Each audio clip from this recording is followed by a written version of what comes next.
Hi, and welcome to the Good Clean Nutrition Podcast. I have been your host, Mary Purdy, dietitian and nutrition educator. And today I am delighted to introduce you to the new host, Ginger Hultin, also a registered dietitian nutritionist and someone who is a colleague and a friend of mine as well. So we are going to look back at some of our favorite podcasts to date.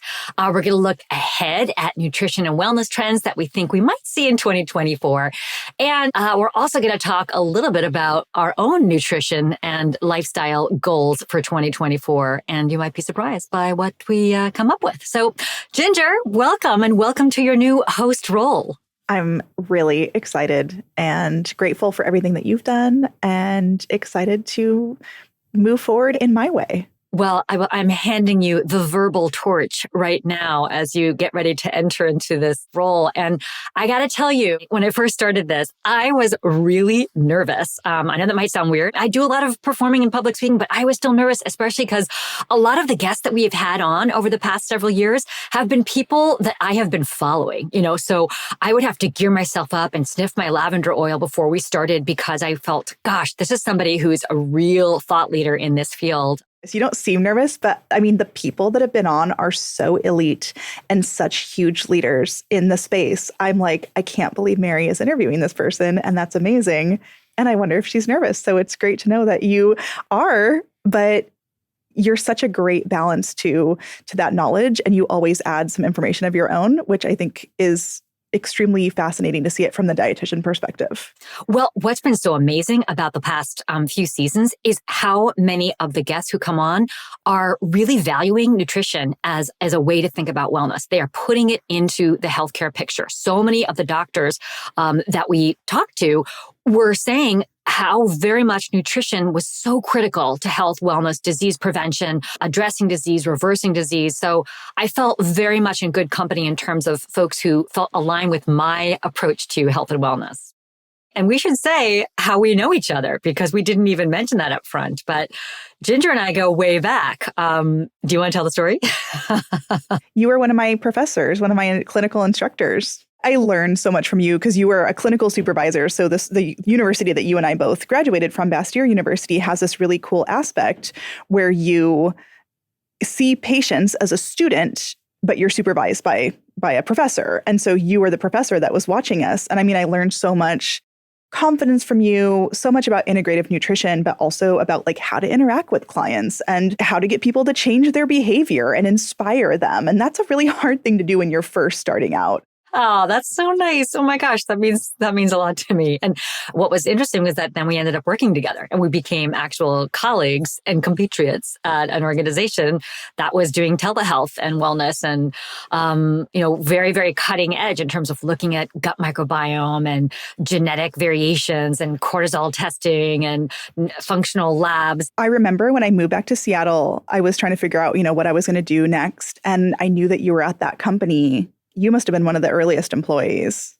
Employee number 2. I think I was 16. And I just remember knowing that you were there and talking to you about it. And I was like, well, if Mary's there, I think I want to be there. And then we became, on a little side note, we became accountability buddies. So talk about excellent counseling skills. Ginger, you kicked it out of the park when we became accountability buddies. We talk once a week on Sundays and talk about our goals. And it wasn't necessarily about nutrition. It might have been about, I really need to work on cleaning up my closet. I'm going to commit and to getting rid of 5 things this week. And then we talk again the next week. And did you do it? Why didn't you do it? What was the barrier that was stopping you from doing that? How do you think you might be able to take a step towards that? It was so helpful. There's a couple aspects of that I know that we both use in practice, but that's how you create behavior change is you have accountability, you have an ongoing relationship, you set measurable goals. It, I think, took my skills of behavior change counseling to the next level. And I learned a lot from you. And like going back and forth was really fun. So yeah, accountability buddies. We should bring it back. We should. We all need a little accountability in our lives. Let's go back to some of the other episodes. I have so many favorites. Were there any that stood out to you? There's so many good ones. I was listening to the COVID-19 episode 16 by Dr. William Lee. He's one of my favorites. My background in vascular biology studies blood vessels. I was really fortunate early in my career to train with the father of angiogenesis research. He was looking at cancers forming all the time in the body without causing disease, like pimples that actually form in our body, because cancers form with DNA mutations. Can you guess how many mutations happen in the average person's body every day? 400. 10,000. Whoa. DNA mistakes happen every day simply because you and I are made of 40 trillion cells apiece. And when those cells have to copy paste themselves to divide every day, if I gave you 10 words to copy paste, you probably wouldn't make a mistake. If I gave you 100, probably be pretty good. If I gave you 40 trillion, you definitely make mistakes. And our body makes 10,000 mistakes. That's one of my favorite episodes of the entire 3 years that I hosted, because he's such a huge wealth of knowledge. And again, he really brings in the nutrition conversation. And as it relates to COVID-19, which is something that was often not talked about in the media, in the news, is what is the role that nutrition plays, both in terms of how it might have better outcomes or worse outcomes, and what's the actual damage that's done to the blood vessels. So that was fascinating. And I remember one of the things I loved about what he said was he said something like, there's not one superfood, but what is actually super is the human body. We actually have within us the power to maintain our health, to restore our health, and to avert disease. And what we do in terms of decisions that we make for food that we put into our body, either raise our shields or take them down. And so it's really, we have that agency to be able to do that. That cannot be the missing tool in the toolbox for healthcare, because in fact, it is the care for our health that happens between visits to the doctor's office. And I just love that approach. He was a real favorite of mine as well. Who else stands out for you? The most recent one by Dr. Drew Ramsey was really interesting. He just made me think about the research that's been done in a different way. One of my rules, Mary, is when there's just one soundbite about something. Like, remember how everyone's always said, like, it's fine for men to have 2 drinks and women to have 1. Besides just the blatant sexism and patriarchy that reeks of, since there's only one study that said that. And by the way, it's not true. Right? The most recent research says that no amount of alcohol consumption is beneficial for your health, period. Right? Minor amounts of alcohol consumption change your brain structure and brain matter. And he was just so approachable. You know, he's talking about brain health and healthy aging. And he was like, eat more leafy greens, and talking about how to do that. And you were doing like your behavior change support with him. And you guys were talking through just taking small steps that lead up to big changes. Yeah. And I loved how he was talking about mental fitness. Mental fitness over the last maybe 5 years with our team has evolved as the larger umbrella that nutritional psychiatry is under, or another way to put it is that it's one of the pillars of a foundation, but it's not the only one. You can eat all the brain foods. If your sleep quality stinks, I'm not going to be able to do my job helping you get to your best mental health that you've ever had. If you're not thinking about your relationships and your connections and your emotional fluency and awareness, that really handicaps my ability to do my job and help you, because so much of what I do is around that. So not just about wellness, but that we keep our brains fit the same way that we keep our heart fit. We have not been afraid to take on topics that maybe people are, we talked about hormones, men's body image with Aaron Flores. We talked about CBD with Janice Bessick. We have cannabinoids that we make on our own, because really, why would we have receptors for like THC and CBD in a plant? Why would we evolve as humans? The reason is that we make our own cannabinoids.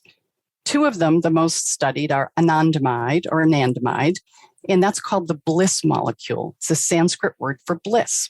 But if you make a lot of anandamide, then your incidence of anxiety is much lower, and depression also. So it's much like if someone doesn't make enough thyroid hormone, right? We give them a medication to supplement their thyroid hormones. It's the same thing. If someone has anxiety, it could be that their endocannabinoid system is out of balance. Maybe they're not making enough anandamide. So if you give them CBD in particular, What it does is it allows your body to retain more of that anandamide, that bliss molecule. I would say that was one of the only topics going into my hosting where I thought, this is the topic that I know the least about. I had virtually no experience with it except maybe, taking a CBD gummy, I don't know, at some point in my life. But I learned so much, specifically I thought about how to apply some of the things that she was talking about, pain reduction, to a family member of mine, where I thought, wow, this, he's really tried a lot to reduce his pain. And maybe this is another route that he could take that I really hadn't considered or hadn't thought that maybe he would be open to. But with all of the research that she brought in and the experience that she's had with transforming people's lives, I was able to pass it along and say, hey, take a listen to this and see what you think. It's really all about just being open-minded and looking at all the different options that you have in front of you. And one thing I like about her approach is let's try to reduce bias about marijuana use for healthcare providers and for our consumers, and just basically talk about the pros and cons and what it could be for somebody without judgment. And I think that is an approach that I see over and over on the podcast that I like a lot.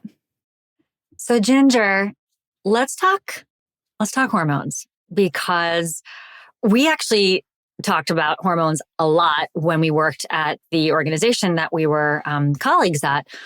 And I think the hormone conversation for many women and those assigned female at birth often feels like one that's embarrassing and one that's maybe not as well known or people don't want to talk about. But I really felt like these were areas where I learned a lot, talking with Melissa Groves, dietitian, Melissa Groves Azaro, and Dr. Taniqua Miller about their take on menopause and just hormonal imbalance in general. And I learned a lot of things that I feel like I can apply to myself as somebody who has hormones, and to others with whom I interact. How about you? Women's health and hormones and hormonal changes are having a moment. I think as somebody who has reached a certain age as well, when it comes to hormones, I really appreciated Dr. Taniqua Miller's advice around hormone replacement therapy. But what that study did is that it made people really fearful that hormone therapy potentially would cause breast cancer or increase your risk by 20%. What we know for absolute risk is that it's probably one additional breast cancer for over 1,000 breast cancers. And what's tricky about breast cancer is that it's a very common cancer. About 12.5% of women will actually develop breast cancer in her lifetime. So that's 1 in 8. So because it's such a common cancer, it's hard to tease out what causes what.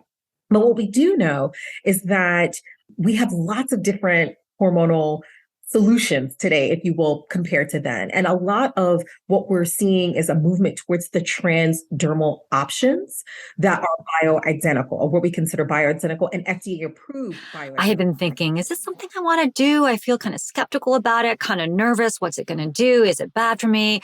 I know there's all these different studies that are saying conflicting information about whether this is a good strategy. Does it put you at higher risk for things? I really, really trusted her and felt like she was such an expert that I actually went on the estrogen patch as a result of the advice that she was giving on that show. So that actually turned a personal corner for me, or had me turn a personal corner just by having that conversation with her. So sounds like that moment that working with her actually could have changed your life. And I can't even say the word hormone replacement therapy without whoever I'm talking to getting really, really scared, because there's been this whole background. And Dr. Miller talks about that controversy and how things have changed and the difference between dosing estrogen and progesterone.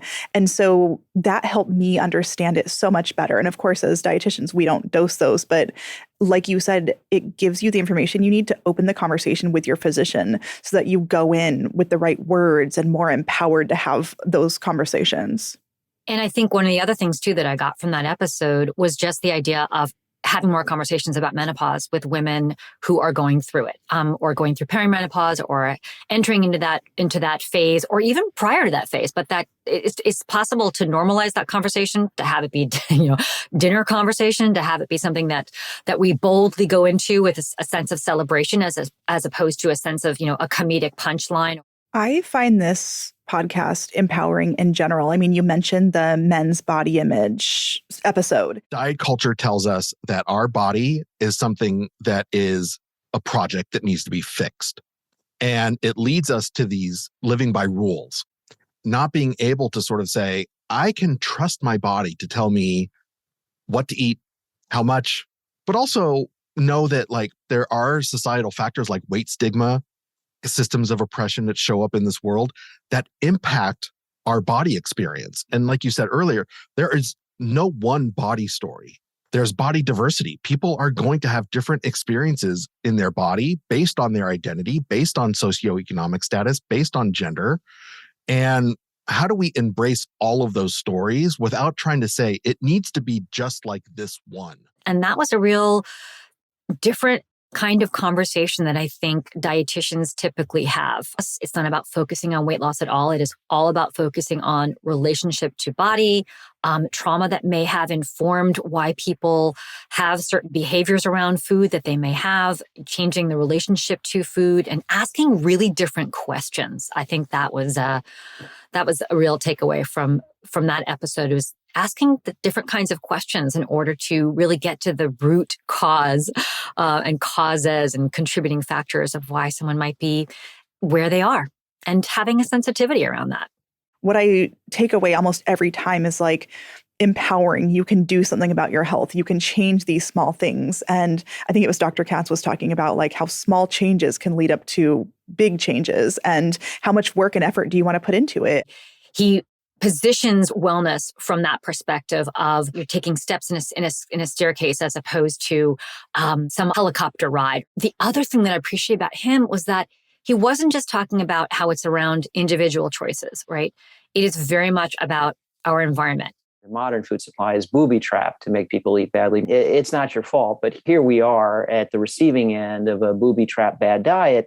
Diet is the single leading predictor, diet quality measured objectively, single leading predictor of premature death and chronic disease, period, full stop, drop the mic. Well, okay, we know from a famous expression in the world of business, we manage what we measure. And that reverberates through the house of medicine. It is very much about our environment, about our food system. And this is, again, something that I've appreciated about many of the guests that we've had and a personal connection that I have in talking about planetary health.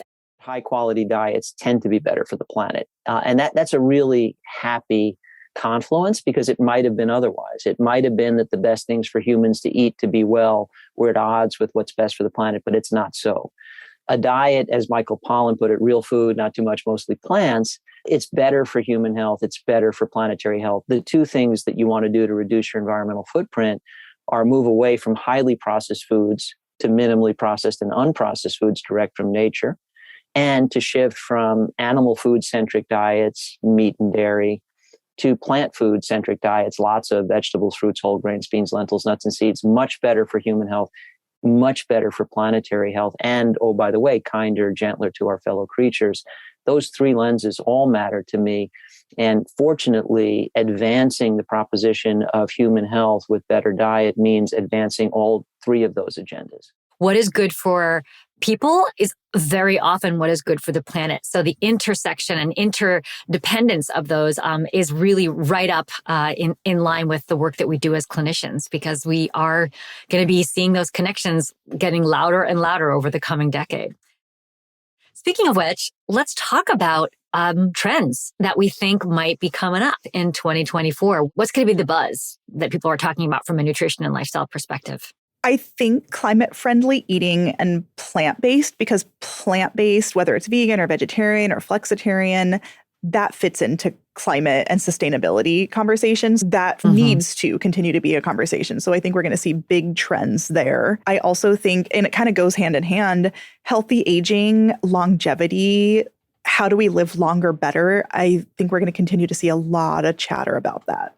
I totally agree. And that's been something that's been on my radar for a long time, because I've been obsessed with living to be at least 100 for, since I was 12. But now there's a lot of research about whether it's food or lifestyle strategies or being involved with nature or, other supplements that are all helping to renew cellular function and improve immune function. So the longevity piece, I think, is going to continue to be a very hot topic this year. It's a goal of mine to live to be 100 as well. So you and I are going to be hanging out together for a long time. I love it. I love it. Eating well, staying fit mentally and physically, and hopefully enjoying company and good company and friends and family and community and nature. Exactly. What else for you? Like, what else are you seeing for the new year? I think brain health is continuing to be very, very important, especially in this age of loneliness. We're seeing such a crisis, people who are really struggling with mental health issues. And I think nutrition often doesn't get the play that it needs to in this conversation. It's not the only thing, of course, that's going to help, but it is definitely a supporting player in the conversation around mental health issues. So I think that's going to continue to be very, very much discussed. And that connection, again, between gut and brain. We're still understanding what that is, but we know that when people have dysbiosis or that imbalance of the good bacteria and the bad bacteria, we see greater levels of depression and mental health issues. So there's a lot to be solved there. Gut microbiome and gut health and the gut brain and body connection has been trending for a while, I think, but it's only going to pick up because we're learning more. And so as more research comes out, I think we're going to be looking at it in different ways. I don't know, short chain fatty acid production and the gut microbiome. I'm obsessed with that. I love talking about that. It's amazing. Bring back the fiber. And that all comes back to plant-based eating too, right? Or minimally processed plant-based eating, which is going to be very beneficial for supporting gut microbiome health. And, when we worked together, we were actually testing people's poop. So we got a chance to see who was hanging out in people's internal ecosystems and how that actually changed, from a very, very high level, but how that actually changed when we had nutrition intervention. So that was close to, 8 years ago or so. So we're still understanding it. But there's more to come. Yeah, that was really cutting edge at the time. And now I'm seeing direct to consumer and direct to practitioner testing that is going a step further. Again, it's just interesting that the research is like pouring out. I think that we were at the very beginning of that in a really exciting way. I think so too. And it was nice to have the verbiage, to be able to understand these phyla, Bacteroidetes and Firmicutes. These are all families of bacteria that we all had to wrap our mouths around. Another thing that I think is going to be coming into play in 2024 is just disparities in healthcare.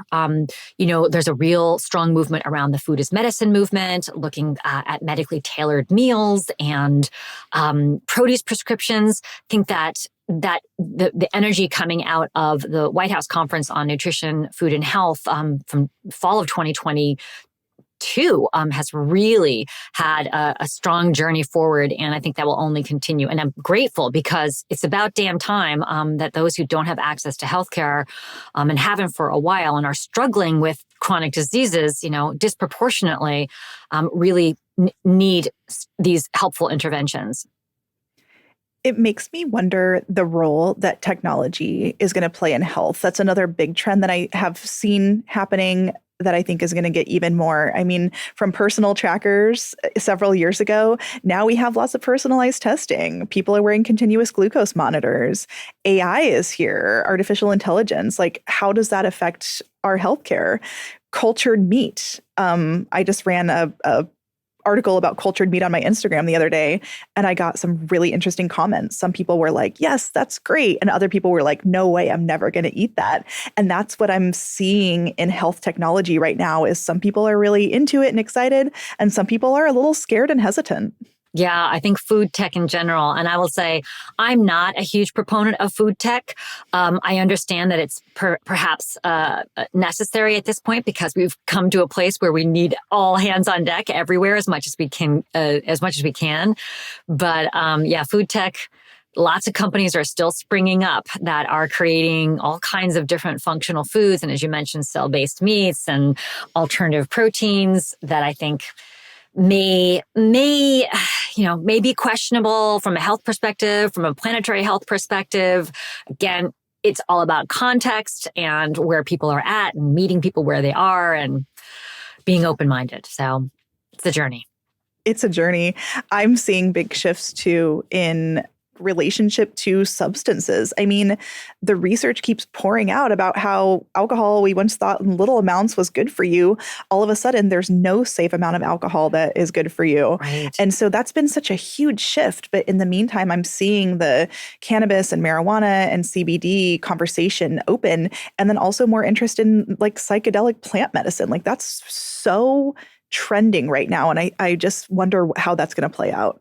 I do too. And I'm curious, again, coming back to the depression piece and the loneliness piece, I think, psilocybin is being used as a way to help people with depression. And there's been some studies that I've heard about that show that even just small doses of psilocybin, and again, this is not a recommendation. This is just what I've heard, that there can be some comparable results to SSRIs, those selective serotonin uptake inhibitors. I hope I said that right. So I'd be curious about that. And I should say, I'm not an expert. Psilocybin is the active constituent in mushrooms that has the psychedelic effect on the brain and body. And I'm also curious, is there a connection between nutrition and psilocybin? Is there a connection in terms of, does psilocybin deplete any nutrients from the body? Does it augment nutrients? I don't know anything about this research yet, but I am curious if that's going to be something that dietitians may need to be on top of, and healthcare practitioners might need to be on top of if someone's doing, these kinds of substances on a regular basis. Do they need additional nutrient support? Who knows? I'm really intrigued, like you said, to learn more about how that overlaps with nutrition, with longevity, what types of other compounds in plants are we going to have more access to researching in the future? But I'm seeing this be a big trend, and I love that we're talking about it. Well, we know that plants are medicine, right? And as I mentioned, food is medicine is having a big impact on our healthcare system. And I think plants as medicine as well for people, for planet. What kinds of benefits do plants have for supporting our health, not even, from a medicinal point of view, but just from a vitality point of view? What plants might we look at that give us or bolster our ability to be resilient? Do you think there's going to be any like individual foods, like the superfood thing, or individual body systems that are going to be trending in the new year? Oh, that's a good question. I mean, I think metabolic function in general seems to be something that is so compromised these days. I think 1 in 15 people is metabolically healthy. 1 in 4 people either has prediabetes or is prediabetic. And I believe in teenagers, that's 1 in 6, which is just a staggering number. So I think, the continuation around just overall metabolic health and what that means without the focus being on BMI, which I hope we will set aside for the time being, since it's not really an accurate measurement of metabolic health and is really rooted in very discriminating ways of looking at body types. It's so not appropriate for so many people. It leaves a lot of folks out of the conversation. And a lot of my patients come to me and they're really upset and they're like, my BMI is this or that, or my doctor told me I need to get my BMI to this right place. And I'm like, let's talk about your stature. Let's talk about your family. Let's talk about your health with different parameters. Let's talk about your rights to be weighed at the doctor's office or not, and like how you're going to interact with your body and where you're going to put your value. I have that conversation a lot. And I love that you're just mentioning that it's not fair to everybody and it doesn't truly indicate people's health all the time. And I think it comes back to that piece around empowerment that we were talking about earlier, which is how do we empower people to connect to the things that matter to them, their culture, their families, their value systems. I'm remembering now what Dr. Drew Ramsey said, which was he was trying to see about getting someone to eat more seafood. Again, as a nutritional psychiatrist, I don't want to just say like, look, you should eat more anchovies. I want to say like, hey, Mary, tell me about you and fish. What was your household like growing up with fish? And if you lived, on the coast, oh boy, I'm really excited because I grew up in the Midwest. And so I love hearing those stories of like, the real fish eaters. Where's fish now, right? Is it something you love and never cook at home? Is it something that you've never gotten a palate for? And instead of saying, you should eat this, it was on the person's relationship as opposed to, oh, the doctor or the physician or the dietitian as the expert telling you what to do, and more inclusive conversations. Tell me about your culture. Tell me about what you used to eat as a kid. Tell me about what your grandmother used to cook. And how do we connect people to that? Because very often when we connect them to the things that really matter, that's what helps to inspire change, because they feel heard and listened to and accepted. Well, people need to be treated as unique individuals, and we can't just throw culture out the window. And I really liked episode 23 with Maya Feller, fellow dietitian, and talking about reframing healthy and eating foods from our roots. You know, people are really thinking about how do we infuse culture, flavor, heritage, history into a dish that is inherently nourishing, and then share it with people in an affordable and accessible way. She's a real thought leader again in this space. And she has this amazing cookbook that she talked about on the episode too, which I am now the proud owner of and have made a few recipes from. Another trend that I'm really excited about, especially as we continue to come out of the pandemic and rejoin the world together, is group and community fitness. So there's nothing hotter than pickleball and other group sports like that. It's been really, really fun to watch. A lot of my clients have been telling me, like, I'm going to try this new thing, and they're so excited about it. But what I see is community, flexibility, a good focus on fitness, but also on joy and fun. And I'm really excited to see where those trends take us. Yeah. And joy, boy, there's so much research that joy is a huge part of the health picture and actually has benefits for our immune function. It reminds me of Dr. Chef Robert Graham's episode where he has this wonderful acronym for this organization that he runs, which is FRESH. The acronym stands for what we call our 5 pillars or 5 ingredients in your recipe to health: food, relaxation, exercise, sleep, and happiness. Happiness, joy. And we know we get so much of that from being around others in so many cases. And we've missed that for so long. And side note, I broke my foot playing pickleball. So while I think it's a fantastic sport, it also doesn't come without its potential risks.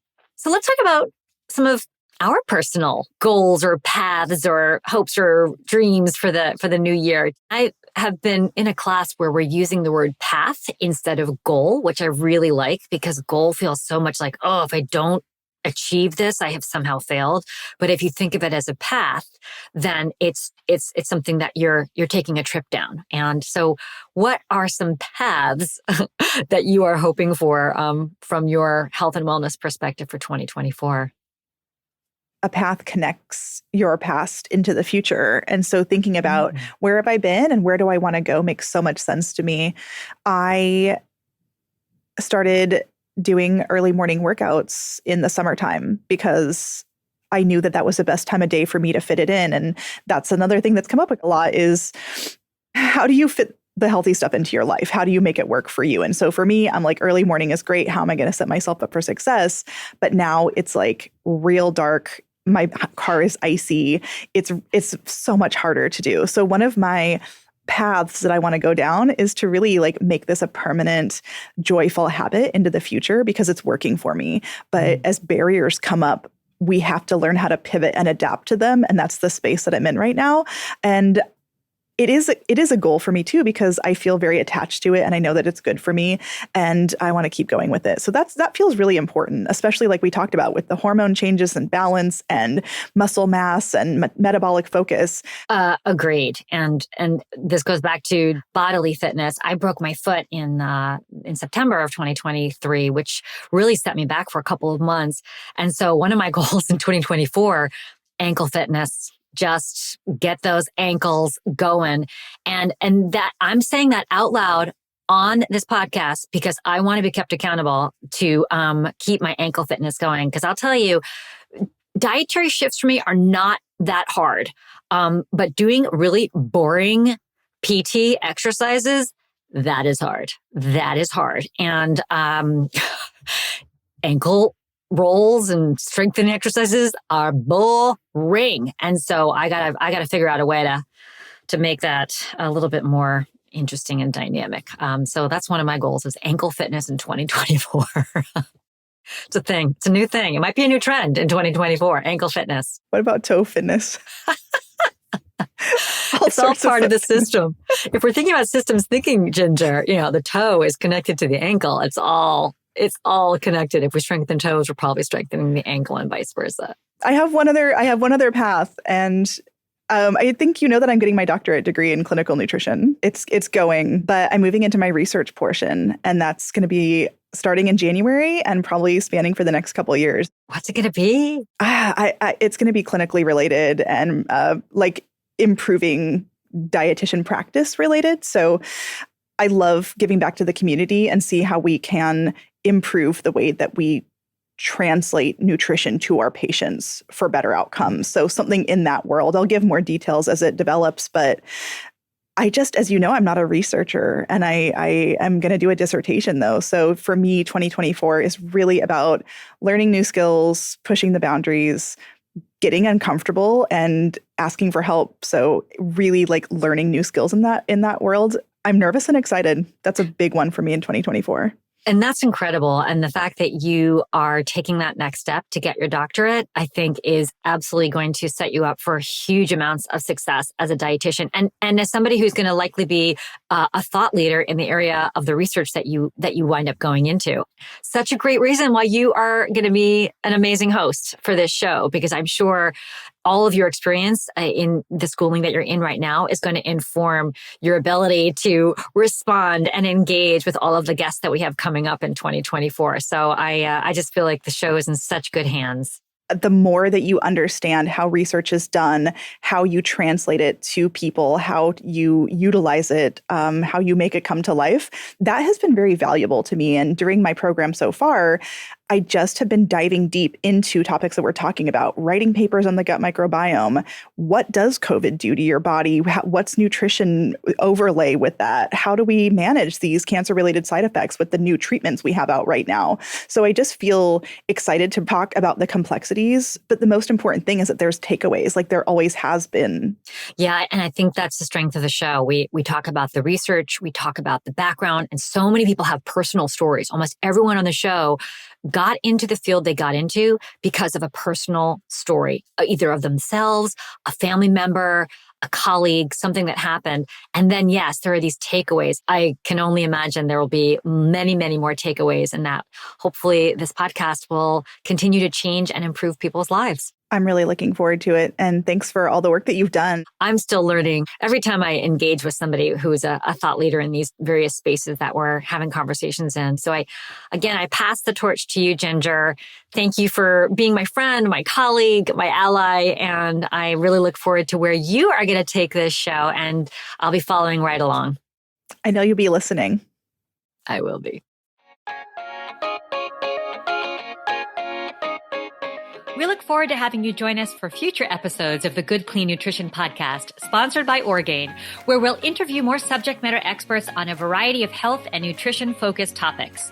To stay up to date on the latest episodes of this podcast, be sure to subscribe on your favorite podcast platform. That's it for now. Thanks so much.